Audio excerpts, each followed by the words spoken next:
السلام علیکم، میرا نام ثاقب جلیل ہے۔ میں سی پی اے چارٹرڈ اکاؤنٹنٹ ہوں بائی پروفیشن، اور ہر پروفیشن کی طرح میرے پروفیشن میں بھی کمیونیکیشن اسکلس کی بہت زیادہ امپورٹنس ہے۔ فرام ٹائم ٹو ٹائم میں کوشش کرتا رہتا ہوں کہ میں اپنی کمیونیکیشن اسکلس کو امپروو کروں، اور اسی تناظر میں ریسنٹلی میں نے ایک اسٹوری لرن کی جس کا مجھ پر بہت زیادہ پازیٹیو امپیکٹ ہوا، اور میں چاہتا تھا کہ میں وہ اسٹوری آپ کے ساتھ بھی شیئر کروں۔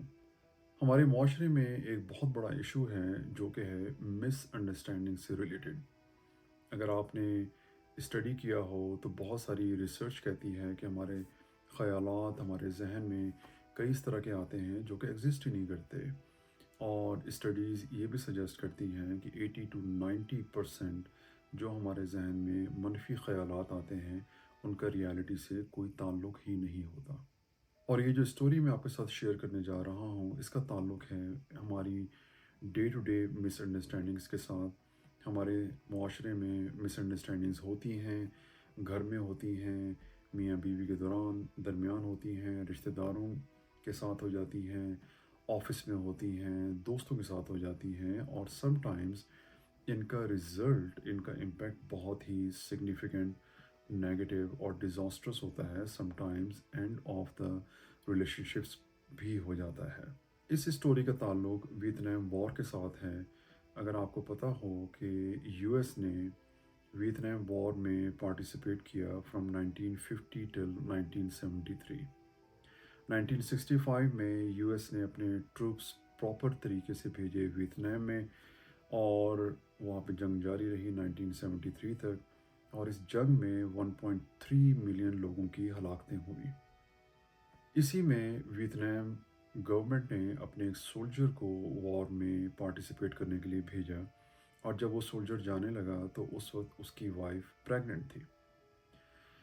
جب وہ سولجر 3 سال کے بعد جنگ کر کے واپس آیا تو اس کے گھر میں اس کے بچے کی ولادت ہو چکی تھی۔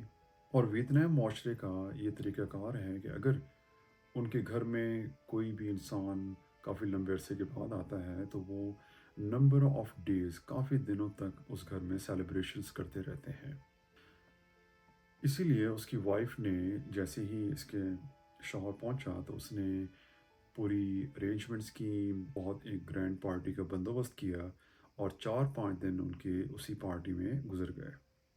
پارٹی کے بعد لائف دوبارہ روٹین میں واپس آئی، اور اس سولجر نے ایک دن اپنے بیٹے کو جو کہ 3 4 سال کا تھا اس کو بلایا اپنے پاس، اور اس سے کہا کہ میں تمہارا باپ ہوں۔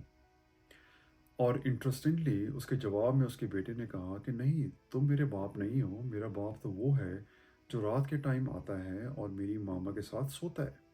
یہ سنتے ہی سولجر کے ذہن میں عجیب طرح کے خیالات آنا شروع ہو گئے نیچرلی، اور اس نے اپنی بیوی کے ساتھ بات چیت کرنا بند کر دی۔ اسی دوران تقریباً 6 مہینے گزرے، اور فرسٹریشن اتنی بڑھ گئی کہ اس کی وائف نے جا کر اس کے گھروں کے ساتھ ہی ایک ریور گزر رہا تھا، وہاں پہ اس نے جمپ کیا اور سوسائڈ کر لیا۔ اور اس خودکشی کے بعد گھر کے سرکمسٹانسز نیچرلی بہت زیادہ چینج ہو گئے، لیکن یہ سولجر اپنے بیٹے کے ساتھ اور اپنے پیرنٹس کے ساتھ اس نے زندگی گزارنا شروع کر دی۔ ایک رات اسی طرح وہ بیٹھے ہوئے تھے، اور یہ سولجر اپنے بیٹے کے ساتھ بیٹھا ہوا تھا، اور اس دور میں الیکٹریسٹی تو تھی نہیں وہاں پر، تو دیا جل رہا تھا، اور اس دیے کا شیڈو بن رہا تھا اس سولجر کا۔ اس بچے نے جیسے ہی اس شیڈو کو دیکھا تو اس نے اپنے باپ سے کہا، اس شیڈو کے اس سائے کی طرف اشارہ کرتے ہوئے کہ یہ ہی از مائی فادر، یہ میرا باپ ہے۔ یہ بات سنتے ہی سولجر کی مدر نے اس کو بتایا کہ جب تم وار پہ گئے ہوئے تھے، تمہارا بیٹا جیسے ہی بڑا ہونا شروع ہوا اور جب یہ دوسرے بچوں کو دیکھتا تھا اپنے پیرنٹس کے ساتھ، تو اس وقت ہی اسٹارٹڈ آسکنگ، اس نے کہنا شروع کر دیا کہ میرے پاپا کہاں ہیں، ویئر از مائی ڈیڈ۔ تو اس پر بچے کو خاموش ہونے کے لیے اس سولجر کی وائف نے اس بیٹے کو بولا اور اشارہ کیا اس سائے کی طرف کہ یہ تمہارا فادر ہے۔ تو بچے کو لگا کہ شاید یہ سایہ ہی اس کا فادر ہے۔ اس طریقے سے کافی عرصہ گزرتا گیا، اور ایوری نائٹ جب بھی کوئی سایہ بنتا تھا اس دیے کی روشنی کی وجہ سے، تو وہ بچہ سمجھتا تھا کہ اس کا فادر اس کے پاس آ گیا ہے۔ یہ بات جیسے ہی سولجر نے سنی، اس کے پاؤں کے تلے سے زمین نکل گئی، کیونکہ اب اس کو سمجھ آئی کہ جب وہ آیا تھا وار کے بعد، اور جب اس کے بیٹے نے کہا تھا کہ you are not my father, یعنی تم میرے باپ نہیں ہو، میرا باپ تو وہ ہے جو رات کو آتا ہے، ایکچولی بچہ اس سائے کی طرف اشارہ کر رہا تھا۔ لیکن اس مس انڈرسٹینڈنگ کا رزلٹ کیا نکلا؟ اس کا یہ رزلٹ نکلا کہ بجائے یہ سولجر اپنی بیوی سے کلیریفیکیشن لینے کے، اس نے اپنا ایک مائنڈ سیٹ بنا لیا، ایک مس انڈرسٹینڈنگ ہو گئی اور اس کا گھر تباہ ہو گیا۔ اب یہ ایک ایسی پاورفل اسٹوری ہے جس کو آپ 100% آئی ایم پریٹی شیور کہ آپ اس کو ریلیٹ کر سک رہے ہوں گے اپنی ڈے ٹو ڈے لائف کے ساتھ۔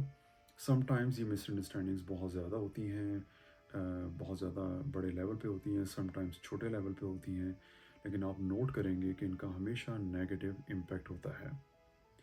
اس ساری اسٹوری کا لرننگ یہ ہے which is part of the communication, کہ آپ کو اگر کسی سے کوئی شکایت ہے، آپ کوشش کریں کہ اس کو ڈائریکٹلی جا کے ڈسکس کریں ود دا ریلیونٹ پرسن، اور most likely you will find, آپ کو پتہ چلے گا کہ اس کے اندر مس انڈرسٹینڈنگز انوالوڈ ہیں، اور ڈسکشن کے تھرو وہ مس انڈرسٹینڈنگز دور کی جا سکتی ہیں۔ بہت شکریہ آپ کے ٹائم کا۔ آئی تھاٹ کہ یہ بہت امپورٹنٹ اسٹوری ہے، آپ کے ساتھ شیئر کروں۔ ٹیک کیئر، اللہ حافظ، تھینک یو۔